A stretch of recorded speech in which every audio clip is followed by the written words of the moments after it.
자, 테슬라 하면 전기차 시장의 세계에서 넘버원 하는 회사입니다. CEO가 일란 머스크라는 사람이죠. 원래 남아공 출신인데 페이팔 해서 돈을 많이 벌었죠.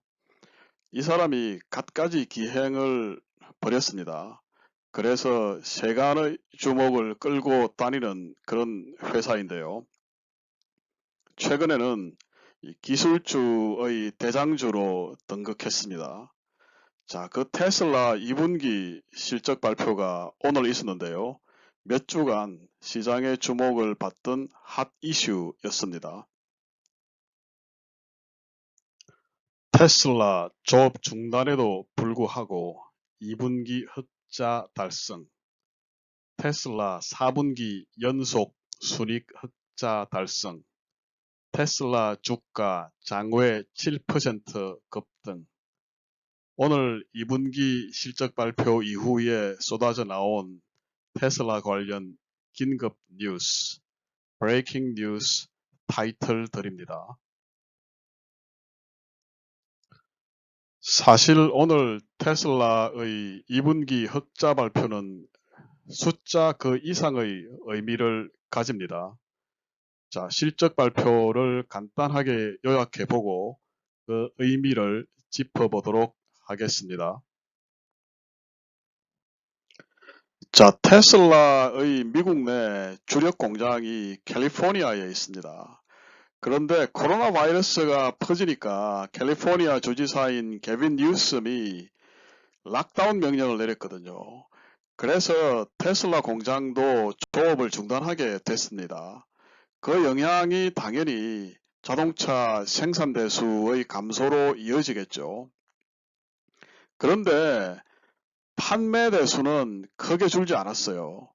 왜냐하면 중국에서 마델 3가 굉장히 인기가 있었거든요.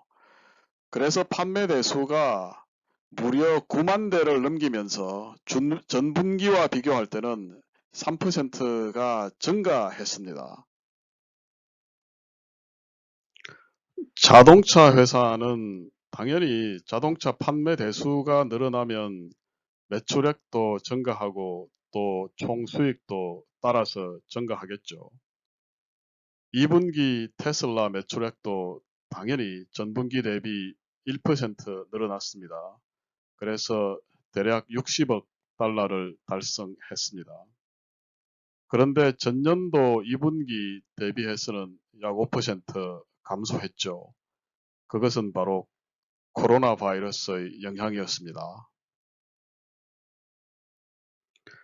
어떤 회사든지 매출액이 줄어들어도 영업 비용이 더 많이 줄어들면 영업 이익은 늘어나게 되죠. 자, 테슬라 매출액은 전년도 대비해서는 감소했습니다. 그런데 영업 비용은 무려 14%나 절감되었죠. 그래서 영업 이익은 흑자로 전환할 수 있었습니다. 그리고 또 감가상각을 제외한 영업이익을 EBITDA라고 하거든요. 이 EBITDA가 무려 111%나 급증했습니다. EBITDA가 급증하면 그 회사의 현금 사정이 좋아지거든요. 그래서 현금 고갈에 대한 염려가 상당히 희석되었습니다. 자, 영업이익이 급증하면 당연히 당기순이익도 늘어나겠죠. 그리고 흑자로 전환하게 될 것입니다. 테슬라도 2분기 당기순이익이 1억 400만 달러 흑자로 나왔습니다. 그리고 주당 순이익, 즉 earnings per share, EPS라고 하죠. EPS는 50센트 흑자였습니다. 이게 굉장히 충격적인데요. 왜냐하면 월가 애널리스트들의 평균 예상치가 1달러 6센트 적자였거든요. 이 EPS에서 볼 때 1.06 적자와 0.50 흑자는 하늘과 땅 차이입니다. 그래서 지금 월가를 비롯한 주식시장이 완전히 뒤집어져 버렸습니다. 굉장히 지금 흥분되어 있고 고무되어 있는 상황입니다. 그런데 이 2분기 테슬라의 당기순이익 흑자 전환은 단순히 월가 애널리스트들의 예상을 비트했다는 이상의 의미가 있습니다. 그것은 바로 4분기 동안 연속으로 흑자 달성을 이루었다는 것인데요. 자, 이렇게 될 경우 이 테슬라 주식이 S&P 500 지수에 포함될 수 있게 됩니다. 자, S&P 500 지수는 다우존스 지수와 함께 미국 증시를 대표하는 주가 지수지요. 그런데 이 다우존스는 30개 블루칩만 포함시킨 주가 지수입니다. S&P 500 지수는 대형 500개 주식을 포함하고 있죠. 시가총액으로 따지면 전체 시장 시가총액의 약 80%를 차지하게 됩니다. 요즘 시장이 장기적으로 상승하다 보니까 개별 주식보다는 인덱스를 추종하는 인덱스 펀드가 상당히 유행이거든요. 그래서 이 뮤추얼 펀드를 비롯한 기관 투자자들은 S&P 500 지수를 벤치마킹 하게 됩니다. 특히 스파이라는 ETF가 있는데 이것은 S&P 500 지수를 그대로 트래킹하는 대형 펀드이거든요. 그래서 이 S&P 500 지수에 어떤 주식이 포함이 되면 당연히 주식에 대한 특히 기관들의 수요가 증가하게 되고 주가에는 큰 호재가 되는 것이죠.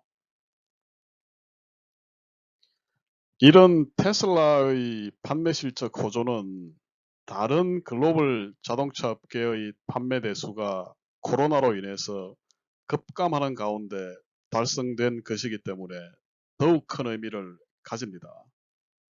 현대 기아차가 그나마 실적이 좋은데도 20% 감소했고요. 닛산은 30% 이상 감소했죠. 그리고 푸조그룹 PSA 같은 경우는 40% 넘게 감소했습니다.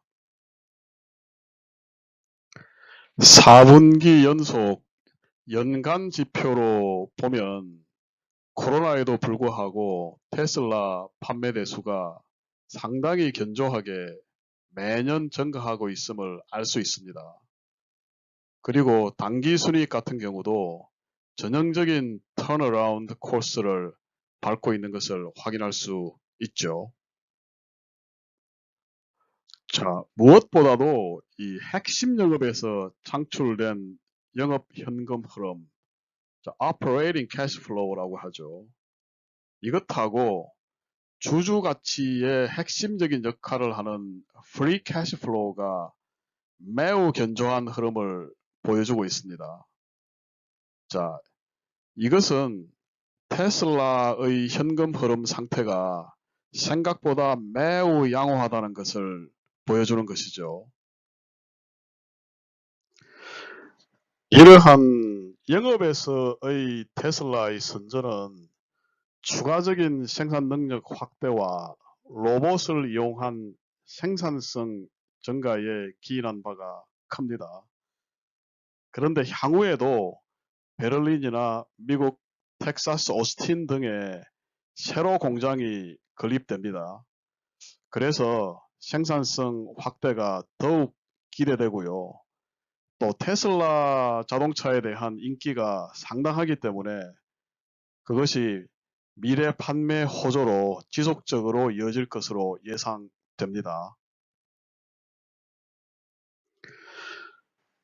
자, 이 테슬라를 커버하는 월가의 애널리스트들은 테슬라 주가가 최근에 급등했다는 이유, 그리고 자신들의 모델에 비추어 볼 때 고평가됐다는 이유를 바탕으로 여전히 주가 예측에는 비관적입니다.